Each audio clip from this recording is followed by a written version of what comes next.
সে নৃশংস হত্যাকাণ্ডের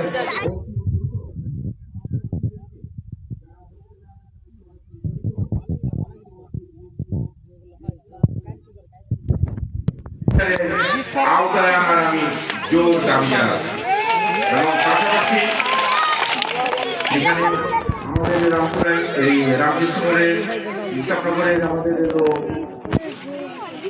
যুবনেতা মোহাম্মদ রিপন বিশ্বাসের আজকে চাচি সকালবেলা ইন্তেকাল করেছে।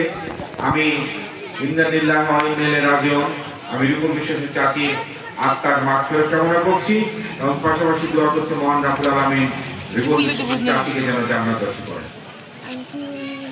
প্রিয় সমাবেশ, আজকে আমরা এই বিশেষ দোয়া মাহফিল যেটা আমাদের পূর্বনদের সকল কর্মসূচি বাদ দিয়ে আমাদের মমতা মহিমা বিএনপি চেয়ারপারসন তিনবারের সাবেক সকল প্রধানমন্ত্রী যাকে মাদার অফ ডেমোক্রেসি বলা হয়, আজকে 5 দিন হলো বিভাগের হাসপাতালে উনি ভর্তি হয়ে উনি মৃত্যুর সাথে পাঞ্জা লড়ছেন। আমরা এখানে সবাই অবগত আছি, জানি আজকে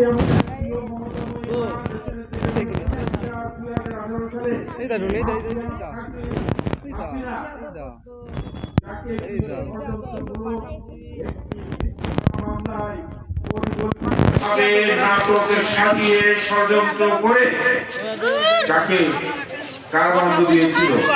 সে মামলাটি কি ছিল? জিয়া অর্থানিস ট্রাস্ট মামলা। যে মামলাতে দেখানো হয়েছে সে মামলায় নাকি আত্মসাৎ করা হয়েছে, অথচ মাফিয়া